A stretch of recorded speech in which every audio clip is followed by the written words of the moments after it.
Jede Familie hat einen anderen Alltag. Aber jede Familie hat einen Ablauf, wo man sagen kann, genau das ist ein typischer Tag bei uns. Wie sieht dein Familienalltag aus? Hallo und herzlich willkommen zu unserem Podcast. Schön, dass du heute dabei bist. Ich bin Markus. Hallo auch von mir. Ich bin Sarah. Heute sprechen wir über etwas sehr Alltägliches, aber auch sehr Wichtiges: den Familienalltag. Familie klingt oft nach etwas Großem. Dabei besteht sie aus vielen kleinen Momenten. Aus dem Morgen, dem Essen, dem Durcheinander, aber auch aus Nähe und Routine. Genau darüber möchten wir heute sprechen. Ja, fast jeder kennt solche Situationen, egal ob man mit Kindern lebt, mit Partnern, mit Eltern oder in einer Wohngemeinschaft. Der Alltag zu Hause verbindet viele Menschen. Außerdem sind das Situationen, in denen Sprache ganz natürlich vorkommt. Man spricht über Zeit, Essen, Pläne, Gefühle. Alles ganz normal. Und genau deshalb ist der Familienalltag ein schönes Thema, um Deutsch zu hören und zu verstehen. Die Wörter sind vertraut, die Szenen leicht vorstellbar. Lass uns mit dem Morgen beginnen. Der Morgen sagt oft schon viel über den Tag. Oh ja, bei uns beginnt der Morgen selten leise. Meine Tochter ist mein Wecker. Manchmal ruft sie, manchmal singt sie. Das ist chaotisch, aber auch sehr lebendig. Das klingt nach viel Energie. Bei mir ist es ruhiger. Mein Wecker klingelt und ich brauche einen Moment, um anzukommen. 2 Minuten liegen bleiben, dann aufstehen. Das bewundere ich. Ich brauche meist etwas länger. Aber dann kommt der Kaffee und alles wird besser. Bei mir ist es Tee. Grüner Tee, ganz ruhig. Ich trinke ihn am Fenster und schaue kurz nach draußen. Das ist mein Moment. Solche kleinen Rituale helfen. Danach beginnt der Trubel. Frühstück machen, Brotdosen füllen, schauen, wer wann los muss. Genau. Unter der Woche ist alles schneller. Am Wochenende wird es entspannter. Dann gibt es mehr Zeit für gemeinsames Frühstück. Wir sitzen dann oft kurz zusammen. 5 Minuten, nicht mehr. Aber diese Zeit fühlt sich wertvoll an, bevor alle auseinandergehen. Das kenne ich. Diese kurzen, ruhigen Momente geben Energie für den Tag. Danach wird oft organisiert. Wer bringt wen wohin? Wer kauft ein? Wer denkt an den Müll? Familie heißt auch planen. Ja, viele Rollen kommen zusammen. Eltern, Kinder, Partner, manchmal auch Mitbewohner. Jeder hat Aufgaben. Und manchmal klappt alles, manchmal nicht. Dann wird gelacht, manchmal auch genervt geschaut. Das gehört dazu. Genau das macht den Alltag echt. Nicht perfekt, aber lebendig. Ich finde, gerade diese kleinen Szenen machen Familie aus. Nicht die großen Ereignisse, sondern das tägliche Zusammensein. Und genau darüber wollen wir heute weitersprechen. Über Essen, Abende, kleine Konflikte und schöne Gewohnheiten. Der Morgen war nur der Anfang. Dann lass uns gemeinsam weiter durch den Tag gehen. Jetzt sind wir im späten Vormittag angekommen. Für mich ist das eine interessante Zeit im Familienalltag. Der Morgen ist vorbei, aber der Tag hat noch viel vor. Oft merke ich genau dann, wie viele Dinge gleichzeitig laufen. Arbeit, Haushalt, Gedanken. Um diese Uhrzeit ist Struktur besonders wichtig. Ja, das stimmt. Bei uns ist der Vormittag ein Moment zum Sortieren. Ich setze mich kurz hin, schaue auf meine Liste und atme einmal durch. Nicht alles ist Familie, nicht alles ist Arbeit. Meist ist es eine Mischung aus beidem. Während ich an Termine denke, wartet die Wäsche und das Handy klingelt. Genau hier entscheidet sich oft, ob der Tag ruhig oder hektisch wird. Das kenne ich gut. Im Büro oder im Homeoffice plane ich Aufgaben, beantworte E-Mails und bespreche Projekte. Und dann kommt plötzlich ein Anruf aus der Wohnung. Die Spülmaschine macht Geräusche, etwas funktioniert nicht. Dann muss ich neu denken und umplanen. Diese Momente zeigen mir, wie wichtig Flexibilität ist. Flexibilität ist wirklich ein Schlüsselwort. Deshalb hilft uns zu Hause ein einfacher Wochenplan. Er hängt am Kühlschrank und zeigt, wer was macht. Kein Druck, nur Orientierung. Für die Kinder ist das auch spannend. Sie lesen die Aufgaben, sprechen darüber und lernen ganz nebenbei neue Wörter. Sprache gehört einfach zum Alltag. Das finde ich sehr schön. Bei uns in der Wohngemeinschaft ist es ähnlich. Wir haben zwar eine App, aber am Ende zählt das Gespräch. Wenn man nicht miteinander spricht, entsteht Chaos. Wenn man redet, entstehen Lösungen. Und manchmal auch Lachen. Oh ja, Lachen gehört unbedingt dazu. Letzte Woche hatten wir eine Diskussion über kleine Aufgaben.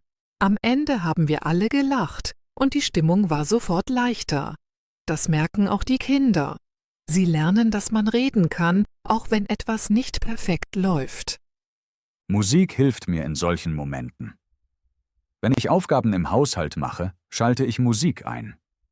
Dann wird Putzen fast zu einer Pause.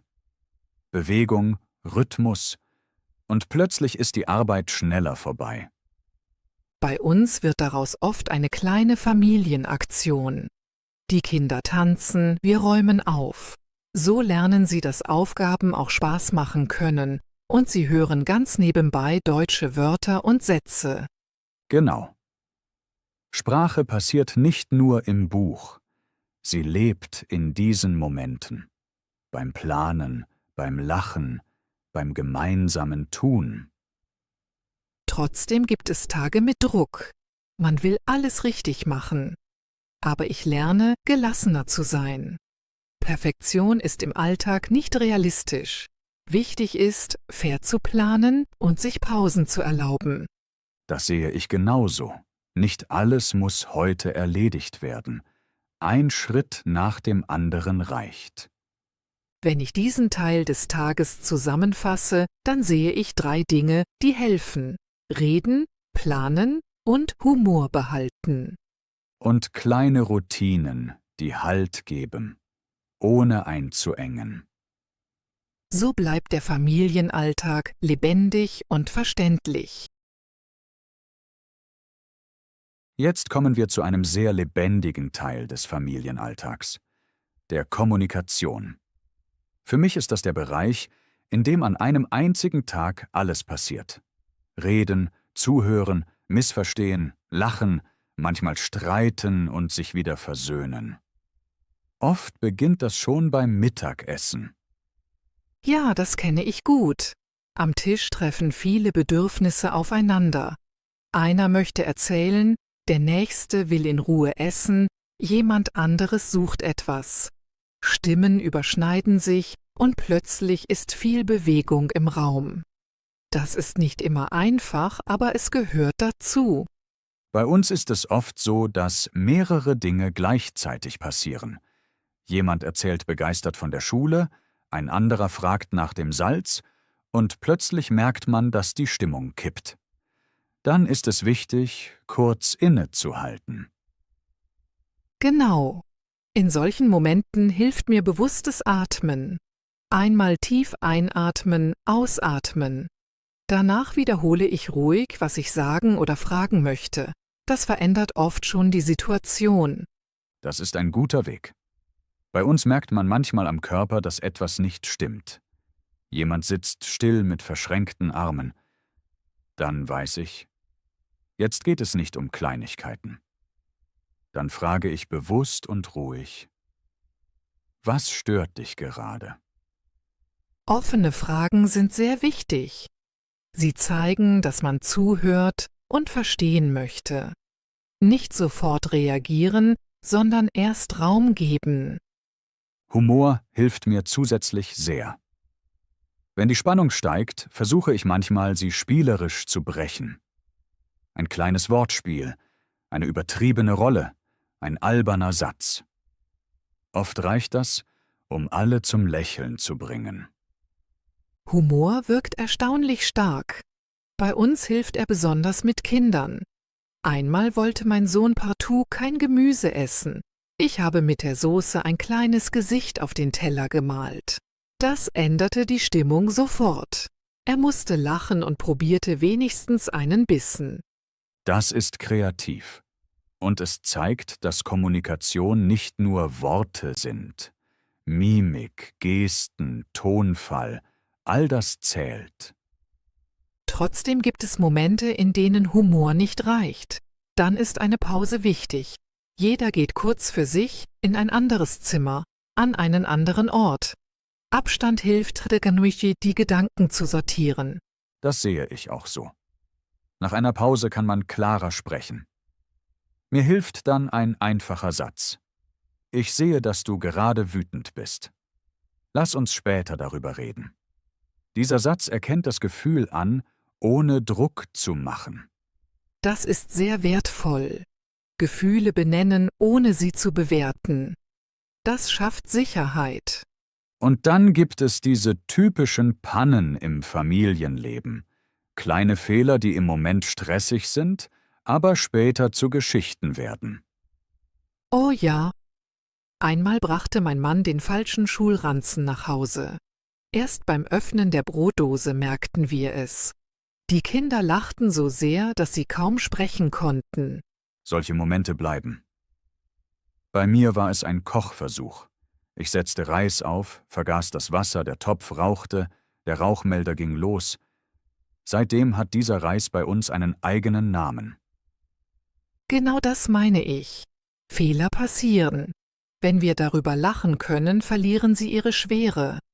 Kommunikation im Familienalltag bedeutet für mich, Fragen stellen statt Vorwürfe machen, Pausen zulassen und Humor bewahren.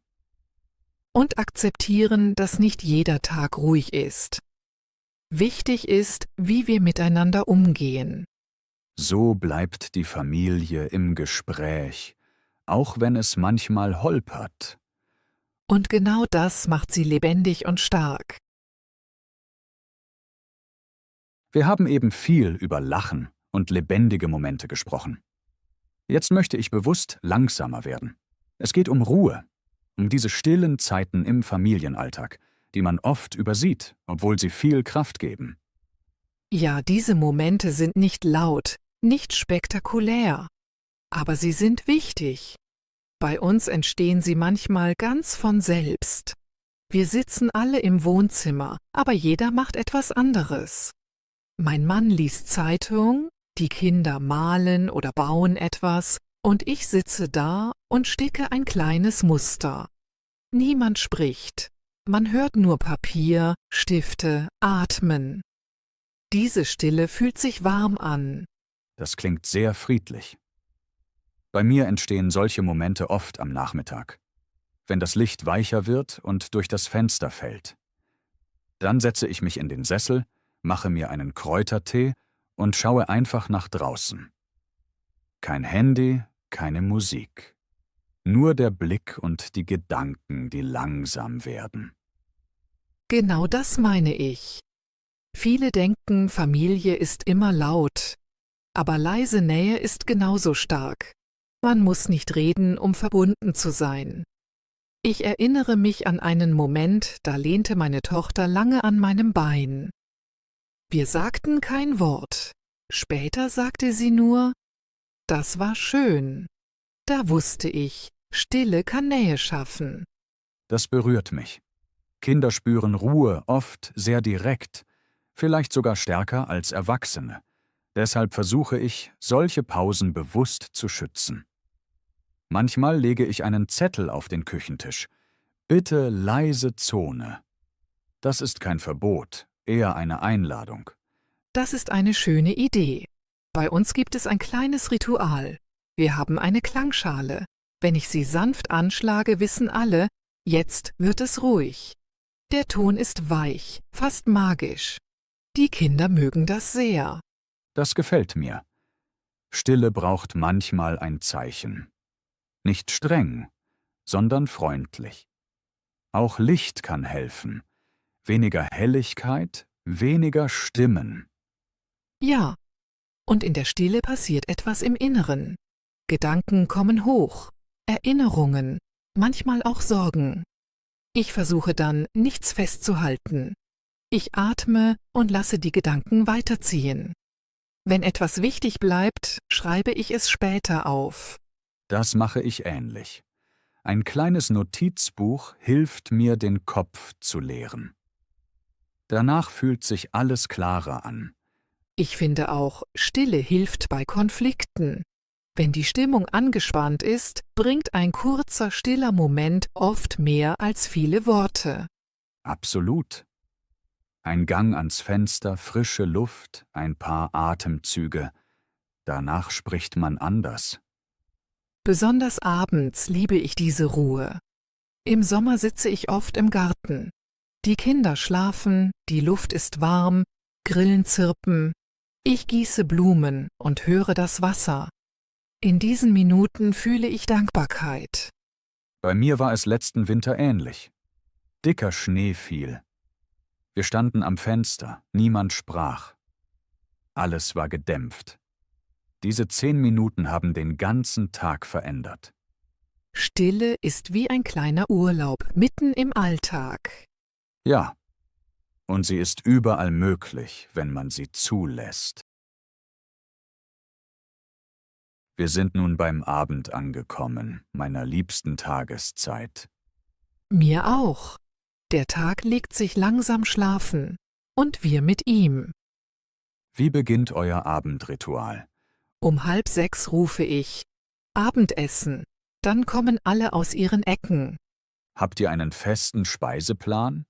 Montag Suppe, Dienstag Pasta, Mittwoch Reste, Donnerstag Pfannkuchen, Freitag Pizza. So wissen alle Bescheid. Das erspart Diskussionen. Bei uns kocht immer der, der zuerst zu Hause ist. Mutiges Konzept. Was, wenn keiner Lust hat? Dann gibt es Brot mit Käse. Einfach, schnell, lecker. Nichts gegen Käsebrot. Die Kinder lieben das auch. Während des Essens fragen wir 3 Runden. Was war heute gut? Was war schwierig? Was lernen wir daraus? Schöne Struktur. Jeder bekommt Redezeit. Ja, sogar der stille Mitbewohner hat so seine Bühne. Bei uns erzählen die Kinder erst, danach wir Eltern. So hören sie sich gegenseitig besser zu. Nach dem Essen kommt bei euch bestimmt Aufräumen. Stimmt. Einer räumt Teller, ein anderer wischt Tisch, der dritte startet Spülmaschine. Teamarbeit beendet Chaos schneller. Genau. Was macht ihr nach dem Abwasch? Wir dimmen das Licht und zünden eine Kerze an. Das signalisiert, jetzt wird es ruhig. Oh, Kerzenlicht verändert sofort die Stimmung. Dann spielen wir manchmal ein kurzes Kartenspiel, maximal 20 Minuten. Welche Karten? Uno oder ein schnelles Quartett. Easy, witzig, keine großen Regeln. Wir lesen oft gemeinsam. Einer liest laut, die anderen hören zu. Welches Buch gerade? Ein Kinderkrimi. Jede Seite endet spannend, perfekt zum Vorlesen. Unsere Hörer können Ähnliches probieren. Vorlesen übt Sprache und schafft Nähe. Stimmt. Nach dem Lesen bringen wir die Kinder ins Bett. Zähneputzen, Pyjama, noch ein Kuss. Und dann? Sofazeit? Ja, mein Mann und ich setzen uns mit Tee aufs Sofa. Manchmal reden wir, manchmal schweigen wir, wie in unserer Ruhewolke. Ich gehe oft spazieren, 10 Minuten um den Block. Die frische Luft klärt den Kopf. Guter Abschluss. Hast du dabei Musik im Ohr? Nein, ich höre die Stadt geräuschärmer, Autoreifen auf Asphalt, entfernte Stimmen. Fast wie ein Hörspiel des echten Lebens. Richtig. Zurück daheim schreibe ich 3 Dinge auf, für die ich dankbar bin. Ein Dankbarkeitstagebuch. Das empfehle ich oft Freunden. Es schließt den Tag positiv ab. Selbst an harten Tagen finde ich kleine Lichter. Markus, gibt es Abende, die nicht klappen? Natürlich, manchmal kommt eine E-Mail, die Stress bringt, oder jemand streitet noch spät. Was machst du dann? Ich stelle einen Timer. 10 Minuten Ärger zulassen, dann bewusst abschalten. Klingt simpel, hilft aber. Guter Trick. Wir haben einen Reset-Knopf am Kühlschrank, einen roten Magneten. Schiebt ihn jemand nach oben, heißt das: Bitte Neustart, Thema wechseln. Love it. Visuelle Signale wirken stark, besonders für Kinder. Unsere Tochter benutzt ihn oft, wenn Hausaufgaben daneben gingen. So lernen alle, dass Scheitern okay ist und Neubeginn möglich. Genau. Nach so einem Reset atmen wir 3-mal tief und gehen weiter. Noch ein Ritual. Handy aus dem Schlafzimmer verbannen. Stattdessen ein analoger Wecker. Ja, blaulichtfreie Zone. Ich lese dann 2 Seiten in einem Gedichtband. Gedichte vor dem Schlaf beruhigen die Gedanken. Manchmal schreibe ich auch selber kleine Zeilen. Nicht perfekt, aber ehrlich.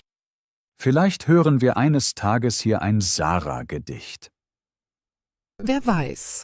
Für heute bleibt es privat. Fair. Unsere Hörer können auch kreativ werden. Malen, schreiben, leise Musik. Oder einfach den Tag im Kopf durchgehen und loslassen. Loslassen ist das Schlüsselwort des Abends. Markus, ich spüre gerade, wie sich selbst unsere Stimmen senken. Ja, der Abend zieht uns runter in die Entspannung. Vielleicht sitzen manche Zuhörer schon im Bett, Licht fast aus. Dann wünschen wir Ihnen jetzt schon süße Träume, bleiben aber noch kurz hier. Genau. Ein letzter Blick auf den Tag. Wir haben gearbeitet, gelacht, gestritten, geatmet, gelernt und nun ruhen wir. Ein kompletter Kreis. Familie bedeutet Bewegung und Halt zugleich. Ein schöner Gedanke. Danke. Damit leite ich sanft zum Ende unserer Folge über. Noch nicht ganz, wir brauchen gleich deine Zusammenfassung. Stimmt, aber dieser Satz war schon ein guter Übergang. Markus, ich finde deinen Gedanken vom Kreis sehr schön. Das ist ein guter Satz, um alles abzurunden, oder? Ja, das passt. Soll ich kurz zusammenfassen, was wir heute besprochen haben? Gerne, fass es für unsere Hörer in Ruhe zusammen. Okay, hier kommt meine Zusammenfassung. Wir haben den Tag einer Familie begleitet. Zuerst starteten wir am Morgen. Dort ging es um Wecker, Kaffee, Tee und kleine Planungen für den Tag. Wir merkten, dass kleine Rituale wie gemeinsames Frühstück oder eine kurze Besprechung Struktur geben. Dann sprachen wir über den Vormittag und Aufgaben. Wir nannten Wochenpläne, Apps und viel Humor beim Putzen. Wichtig waren Kommunikation, faire Verteilung und flexible Pausen. Danach folgte das Kapitel über Gespräche, Konflikte und Lachen. Wir gaben Tipps: Fragen stellen, atmen, Humor einsetzen und eine Pause machen, wenn es zu heiß wird. Unsere Beispiele mit Kopfhörern, Fernbedienung und Reis ohne Wasser zeigten, wie Fehler zu Geschichten werden. Im 4. Teil hörten wir auf die Stille. Wir beschrieben leise Nachmittage, Klangschalen, Notizbücher und digitale Pausen. Diese Ruhe schenkt Energie und Platz für Gedanken. Schließlich kamen wir zum Abend. Dort erzählten wir von festen Essensplänen, Kerzenlicht, kurzen Spielen, Spaziergängen und Dankbarkeitstagebuch. Ein roter Magnet als Reset erinnerte uns, dass Neubeginn immer möglich ist. Über den ganzen Tag zog sich ein roter Faden. Familie bedeutet Bewegung und Halt zugleich. Kleine Rituale, ehrliche Worte, Humor und bewusste Stille bauen zusammen ein warmes Zuhause. Danke, Markus. Das war klar und leicht zu verstehen. Ich glaube, unsere Hörer haben jetzt ein rundes Bild. Ich hoffe es. Mir hat der Austausch mit dir viel Freude gemacht. Mir auch. Es war schön, deine Sicht als optimistischer Mitbewohner zu hören. Und ich habe viel gelernt von deiner Erfahrung als gute Zuhörerin und Mutter. Deine Klangschale werde ich wirklich testen. Mach das. Vielleicht schreiben uns ja einige Hörer, welche Ruhezeichen sie zu Hause nutzen. Das fände ich spannend. Generell schreibt uns gern, was euch am meisten geholfen hat oder was ihr in eurem Alltag ändern wollt. Wir freuen uns auf jede Nachricht. Jetzt ist es aber Zeit, unseren Zuhörern eine gute Nacht oder einen guten Tag zu wünschen, je nachdem, wann sie uns hören. Stimmt. Also, liebe Leute, danke fürs Dabeisein. Nehmt euch heute einen kleinen Moment der Ruhe, vielleicht direkt nach dieser Folge. Oder lacht laut über eine Minipanne. Beides tut gut. Wir verabschieden uns für heute. Ich sage, bleibt neugierig, bleibt freundlich und bis zur nächsten Episode. Auch von mir ein herzliches Dankeschön. Es war wirklich angenehm, mit Markus über den Alltag zu plaudern. Wir hoffen, ihr konntet entspannt zuhören und ein paar neue Wörter mitnehmen. Schaltet auch beim nächsten Mal gern wieder ein. Passt auf euch auf und habt einen schönen Tag oder eine ruhige Nacht. Tschüss und bis bald. Tschüss!